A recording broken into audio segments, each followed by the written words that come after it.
ആന എന്ന വാക്കിൽ തന്നെ ഒളിഞ്ഞു കിടപ്പോടെ ഒരു വലിയ കൗതുകം. അപ്പോൾ പിന്നെ ഒരു കുട്ടിയാനെന്ന് കേട്ടാൽ ആ കൗതുകത്തിന് ഒരു ആനയോളം തന്നെ വലിപ്പവും ഉണ്ടാകും. വനംവകുപ്പിൻ്റെ റാന്നി ദ്രുതകർമ്മസേന ഓഫീസിൽ ഒരു 17 ദിവസം മാത്രം പ്രായമുള്ള ഒരു കുട്ടിക്കൊമ്പനുണ്ട്. നമുക്കത് കണ്ടാലോ?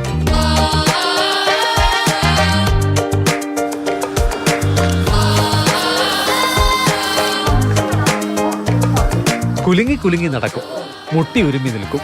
ആരെയും കാണാതെ വരികയോ ആരും മൈൻഡ് ചെയ്യുന്നില്ലെന്ന് വരികയോ ചെയ്താൽ ബഹളമുണ്ടാക്കും.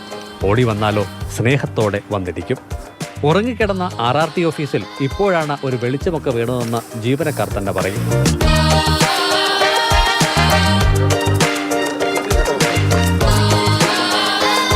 കൂടുതൽ സമയവും ഉറക്കം. ഉണർന്നെഴുന്നേറ്റാൽ അപ്പോൾ പാല് കുടിക്കണം. ബേബി ഫുഡാണ് നൽകുന്നത്.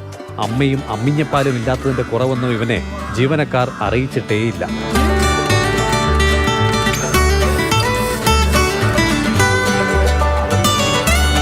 കുട്ടിക്കുറുമ്പുകൾ നാട്ടിലാകെ പരന്നതോടെ കൊമ്പൻ കുഞ്ഞിനെ കാണാൻ ആളുകൂടി.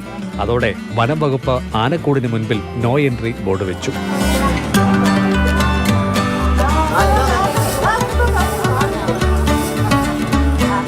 റാന്നി കുറുമ്പൻമൂഴിയിലെ കൃഷിയിടത്തിൽ നിന്നും കഴിഞ്ഞ മാസം 30-നാണ് ചോരക്കുഞ്ഞിനെ കിട്ടിയത്.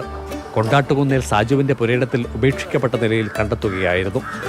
പാല് കുടിക്കാത്തതിനെ തുടർന്ന് ക്ഷീണാവസ്ഥയിലായ കുട്ടിയാനയെ അന്നു തന്നെ വെറ്റിനറി കേന്ദ്രത്തിലേക്ക് നീക്കി കിടത്തി ചികിത്സ നിർദ്ദേശിച്ചു. ശേഷം RRT ഓഫീസിലെത്തിച്ചു. ഇടയ്ക്ക് ഡോക്ടർ എത്തും. പരിശോധനയ്ക്ക് പക്ഷേ നിന്നു കൊടുക്കാറില്ല. പറഞ്ഞാലൊന്നും തീരെ അനുസരിക്കുകയുമില്ല. നല്ല കുസൃതി കാട്ടി തൊട്ടുരുമി തന്നെ നിൽക്കുന്നതാണ് ഇവന്റെ പ്രകൃതം. ആരോഗ്യസ്ഥിതി വീണ്ടെടുക്കുന്ന മുറയ്ക്ക് കുട്ടിക്കൊമ്പനെ കോന്നി ആനത്താവളത്തിലേക്ക് മാറ്റും. അവിടെ കൊച്ചയ്യപ്പനൊപ്പം വളർത്തിയെടുക്കും.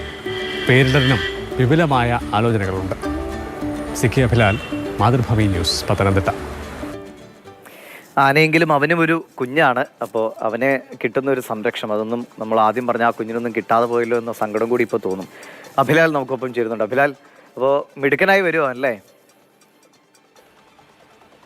പൊതുവെ കമ്പം കുറവുള്ള ആളും ആനകളോട് അല്പം ഭയമുള്ള ആളും ഒക്കെയാണ് ഞാൻ. അതുകൊണ്ട് തന്നെ ആനകളുടെ അടുത്ത് എത്തുമ്പോൾ ഒരു സുരക്ഷിതമായ അകലം പലപ്പോഴും കാത്തു സൂക്ഷിക്കാറുമുണ്ട്. പക്ഷേ ഈ 17 ദിവസം പ്രായമുള്ള കുട്ടിക്കൊമ്പൻ്റെ അടുത്തേക്ക് ചെല്ലുമ്പോൾ നമുക്ക് യാതൊരു ഭയവും തോന്നില്ല. ആളെ കാണുമ്പോൾ തന്നെ നമ്മുടെ മുഖത്ത് ചിരി വിടരും. ഒപ്പം തന്നെ വലിയ കൗതുകം തോന്നും. ആളെ കാണുന്നതിന് മനസ്സിന് വലിയ സന്തോഷവുമാണ്. നമ്മുടെ അടുത്തേക്ക് എത്തുന്ന ഈ ആനക്കുട്ടി വളരെ ചിരപരിചിതരാണെന്നുള്ള രീതിയിൽ തന്നെയാണ് നമ്മളോട് ഇടപഴകുക. നമ്മളുടെ ശരീരത്തേക്ക് വന്ന് മുട്ടി ഉരുമ്മി തന്നെ നിൽക്കും. നമ്മളിങ്ങനെ ഉരുമ്മി കടന്നു പോകും. അങ്ങനെ നമുക്ക് തന്നെ വലിയ സന്തോഷം നൽകുന്നതാണ് ഈ ഒരു കൂടിക്കാഴ്ച എന്ന് പറയുന്നത്. ഈ RRT ടീമിലെ ഒരു പ്രധാനപ്പെട്ട അംഗമായ നിതിൻ പറയുന്ന പ്രകാരം രാത്രി സമയത്ത് ഇത് ഉറങ്ങാൻ കിടന്നാൽ ഇടയ്ക്ക് രാത്രി തന്നെ 2-3 തവണ കൊച്ചുകുട്ടികളെ പോലെ തന്നെ ഉണരും. തൊട്ടടുത്ത് ആരെയും കണ്ടില്ലെങ്കിൽ ഒരു പ്രത്യേക ശബ്ദമുണ്ടാക്കും. ഈ RRT അംഗങ്ങളൊക്കെ തന്നെ ഈ കൂടിനോട് ചേർന്ന അടയ്ക്കാത്ത ഒരു മുറിയുടെ ഭാഗത്താണ് കിടന്നുറങ്ങുന്നത് തന്നെ. അപ്പം പ്രത്യേക രീതിയിലുള്ള ഈ ശബ്ദം കേൾക്കുമ്പോൾ തന്നെ അവർ ഉണർന്നെഴുന്നേറ്റ് വരുന്നു. കുട്ടിയാനയ്ക്ക് പാല് കൊടുക്കുന്നു. അങ്ങനെ പിന്നെ അല്പസമയം പിന്നീട് കളിയാണ് രാത്രി സമയത്ത്. കൊച്ചുകുട്ടികളുടെ വീട്ടിലുള്ള ആളുകൾക്കൊക്കെ തന്നെ അറിയാം. പലരും മുതിർന്ന ആളുകളൊക്കെ തന്നെ നല്ല ഉറക്കത്തിലാകുമ്പോൾ കൊച്ചുകുട്ടികൾ ചിരിച്ചുകൊണ്ട് കളിച്ച് കിടക്കുന്നതായിരിക്കും. അതിന് സമാനമാണ് ഇവിടുത്തെ കാഴ്ചകളൊക്കെ എന്നുള്ളതാണ് അവരുടെ അനുഭവത്തിൽ നിന്ന് വ്യക്തമാകുന്നത്. എന്തായാലും ആ RRT ടീമംഗങ്ങളൊക്കെ തന്നെ കുട്ടിയാനയുടെ ഏറ്റവും പ്രിയപ്പെട്ട രക്ഷിതാക്കളും അവരുടെ ആ റോളിൽ അവർ പ്രവർത്തിച്ചു വരികയാണ്.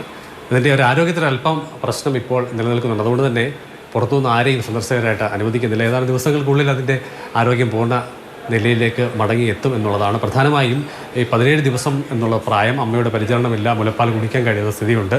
അതുകൊണ്ട് തന്നെ ബേബി ഫുഡാണ് കൊടുത്തു വരുന്നത്. എന്തായാലും നമ്മുടെ സംരക്ഷണം അവന് അല്ലേ നല്ല ഉഷാറായി വരാൻ കാരണമാകുന്ന പ്രതീക്ഷയും. ഈ കുട്ടിക്കൊമ്പനെ കാണുമ്പോൾ ഒരാളെ കൂടി നമ്മൾ ഓർക്കണം. കാരണം അതിരപ്പള്ളിയിൽ തുമ്പിക്കൈയില്ലാത്ത ഒരു കുട്ടിയാനയുണ്ട്. അവൻ ഇന്നാൾ വന്നപ്പോൾ ദൃശ്യങ്ങളിലൊക്കെ ആരോഗ്യവാനാണ്. അപ്പോൾ അവനും സുഖമായിട്ടിരിക്കുന്നു എന്ന് കരുതാം.